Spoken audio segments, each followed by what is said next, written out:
Good morning, good afternoon, good evening. I'm the professor. This week we're going to be building off of last week's episode, which was the UI configuration, where you put your buttons, how you set up your buttons, how you set up your UI, what to look for, that kind of thing. This week we're going to take a look at the UI a little bit more and also some tanking skills and techniques. Um, Again, real quick to start off the video, I am not an expert. I'm not the best. This is just my opinion.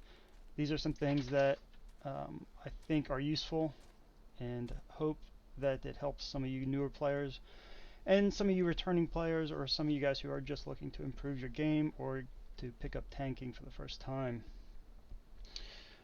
I'd like to talk a little bit about tank anxiety. I think that a lot of people are worried about tanking. They think everybody's looking at them and they're not sure that um, their abilities, and they don't want to fail and they don't want to look bad in front of other people. The key to overcoming this is practice. Practice on the striking dummies. Practice in parties in dungeons. If you're 71, do the duties with the NPCs. We'll go ahead and I'll show you how to do that now.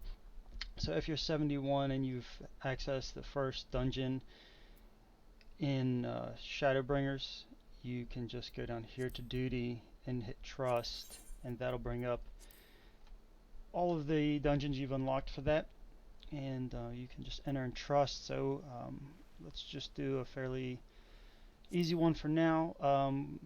And so you'll pick your team. So if you wanted Alpha No to heal, is yours. yeah, and then register for duty, and there you go. This is a great tool if you're 71 and you have this unlocked to go learn some of the mechanics, get used to some of the way enemies interact and how you yourself pace the dungeon.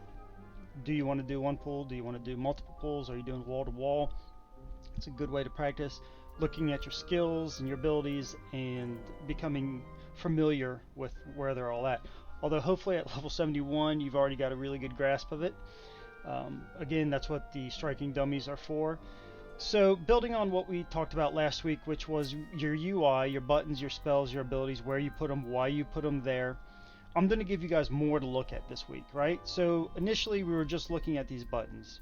Now looking at tanking, there's a few other things that we're going to have to pay attention to. One of those being the enemy list. Now, when I pull a group, you're going to see it under here, underneath my target. So I'll target myself. So it'll go under here. You'll see a list of enemies. Where you put it and how yours look is probably going to be a little bit different than mine, but it's the same basic thing. There's a couple things you want to notice on there. We'll go ahead and pull, and as I pull, we'll talk about them so you can see. I'm also going to show you my pulling technique. This is a great example of a rough pull. You can see how they're spread out. It's going to be really kind of difficult to group these all together. We're going to use a ranged pull. I'm going to move off to the side. And then we're going to use an AoE to gather them all. Now if you have tank stance on, you'll get them all. Now, I didn't.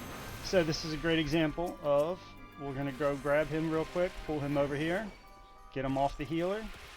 Now everybody's back. We're going to go ahead and do one more of those, get an AoE in, make sure we have everybody. Now, guys, I'm talking, so don't worry about the rotation or if I'm optimizing this or not.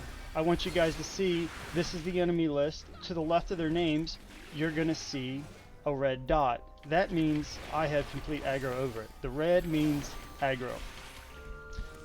If you rewind, or if you noticed in the beginning when I did the bad pull and I did not have aggro, that red circle was green. That means you have no aggro. So I'll show you again with another bad pull. I'll take stance off and we'll pull again, and I'll show you how to use those colors to judge how the aggro is going and how the fight is going. So I'll take tank stance off again, Again, we're going to use a ranged pull to pull the group initially. We're going to move off to the side or straight through depending on how the mobs are grouped up. This one I'll probably pull off to the side because I have a cone AoE, and what that'll do is it'll immediately right face me and my cone will hit all of the mobs. And then I'll move a little bit further and I'll show you that. Well, we'll show you that on a good pull. For now, I'll just go back and we'll look at the enemy list for the aggro. So let's pull him. Now let's see if there. So I've lost aggro because I don't have tank stance on, and you can see one of those mobs that's over there, how it's green.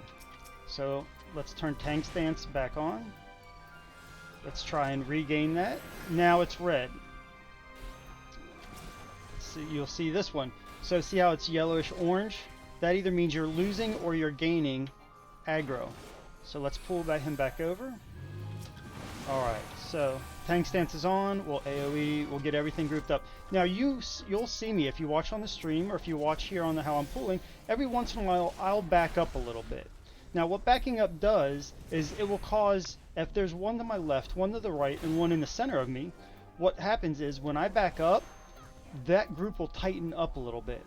So if you have a ninja laying down AoE, or you have a black mage, or anybody really who's doing some AoE, that groups them up nice and tight and makes sure that everybody gets hit by an AoE, including my own, right? Because I've got Overpower, I've got Decimate here that's going to be doing some AoEs. So you want all those groups nice and tight together.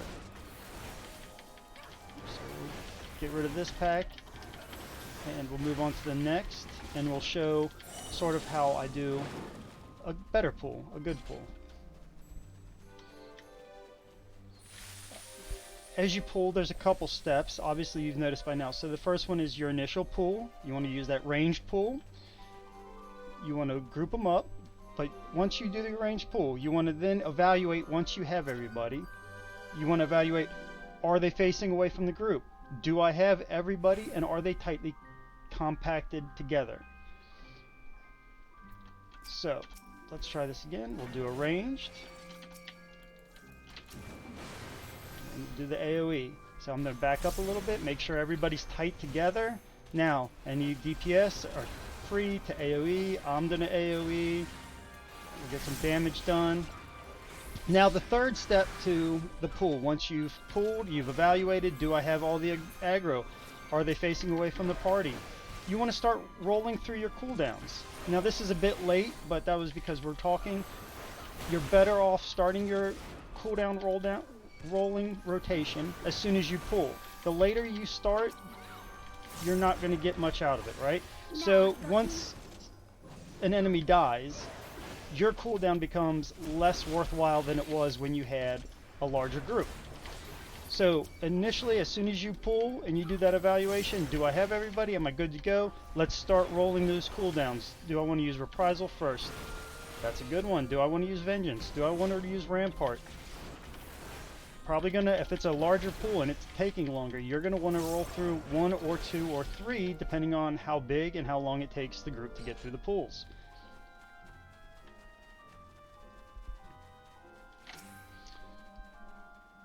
Now again, you want to rotate through these. You don't want to blow them all on one fight if you don't have to. If you're down to 1, 2, or in this case, you know, I'd still probably use it at 3 mobs, but once you start getting the pack down, you want to go ahead, just save them for the next fight. You want to keep them going, but if there's not that many mobs, you're not taking as much damage, the healer should be fine.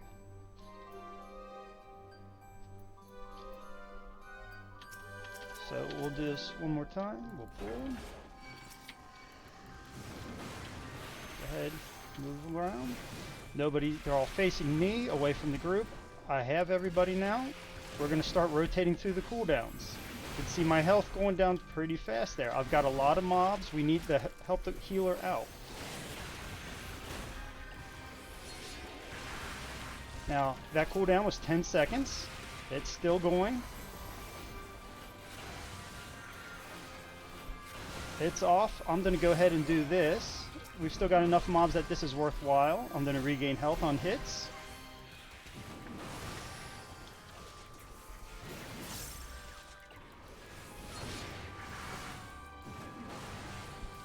Now it's off. We've only got the 3 mobs and one's almost dead. Now another thing you can do is, you see how I was targeting a mob who had very full health while the DPS was targeting someone else. So on your enemy list, help the group out, switch down, change your target to the one that's dead, closer to dying, than the one you're attacking. Get it out of the way. They're obviously killing it. The quicker it dies, the faster you'll move on, the better your heals will be able to keep up. Alright, so I think that really does it for now. I just wanted to get a quick video out for you guys. I'm already late for the stream, so we're going to jump on to the stream from here. We're going to level Sage. We've got some really good guys that jumped in yesterday, helped us out with a lot of great information on healing, how to be a better healer. Feel free to jump in. I think that does it for now. Post your comments, your questions. Do you have any tips for tanking? This is by far not a full guide. This is just, I wanted to give you guys a quick heads up from the UI that we talked about last week into a couple easy to know tanking techniques that everybody should be able to master quickly to help out the group. Again, you're tanking, your job is to facilitate the group in a quick, easy, and hopefully stress-free dungeon. So you want to protect your group, you want to make it as easy as possible for the DPS, for the healers to do the job. After that, your DPS is secondary. If you can manage to do all of that and do some great DPS, you are going to be a standout tank, and everybody is going to really want to be in your groups when you form. So guys, I hope this has been helpful to you. Again, comments, questions in the description. We've got our Discord channel up. Pop in there. The link will be in YouTube. And thanks for stopping by, guys. We appreciate it, and we'll see you in game.